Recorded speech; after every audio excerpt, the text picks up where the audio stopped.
और जो लोग आप पे पथराव करते हैं, टेंशन मत लेना। हाथी ने कभी भौंकने वालों की परवाह नहीं करी। अच्छा देखो, किसी गांव में एक हाथी आ जाए, मैं उस दिन भी सुना रहा था किसी को, तो गांव भर के वयोवृद्ध जो बुजुर्ग लोग रहते हैं हाथ जोड़ के खड़े हो जाएंगे, जय हो गणेश जी महाराज, जय हो गणेश जी महाराज। एक सज्जन मुझसे बोले कि गांव और शहर में क्या फर्क है? तो मैंने बोला, गांव में हाथी को भी लोग गणेश जी कहते हैं, और शहर में गणेश जी को भी हाथी कहें तो बहुत बड़ी बात नहीं है। और मुझे नहीं लगता कि हाथी के सिवा कोई दूसरा पशु ऐसा है जिसके आगे इतने हाथ जोड़े जाते हैं, मुझे नहीं लगता।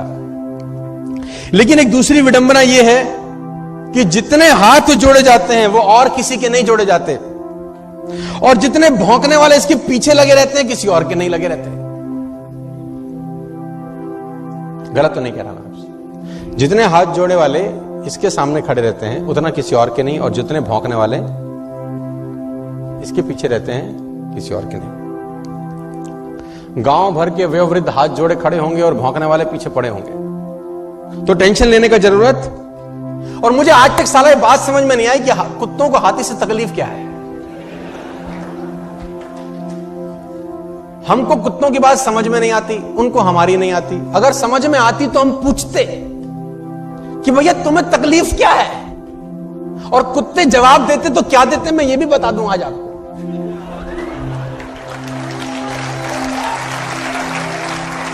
कुत्ते बोलते हैं हमें हाथी से कोई तकलीफ नहीं है, तो फिर भौंकते क्यों हो?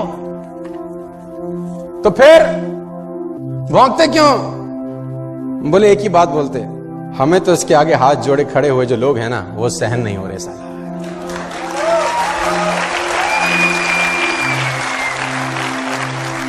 और सही बात है, जिसकी जितनी स्तुति होगी उसकी उतनी निंदा भी होगी। जिसकी जितनी स्तुति होगी उसकी उतनी निंदा होगी। स्तुति करने वाले हाथ जोड़े खड़े होंगे और भौंकने वाले पीछे पड़े होंगे।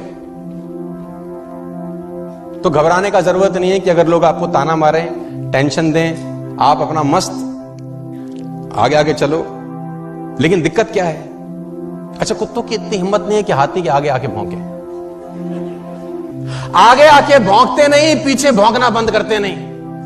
लेकिन आप देखो, हाथी को देखो, उसकी चाल में मस्ती बनी रहती है यार, क्योंकि वो हाथ जोड़ने वालों के पास ठहरता नहीं है और भौंकने वालों की तरफ मुड़कर देखता नहीं।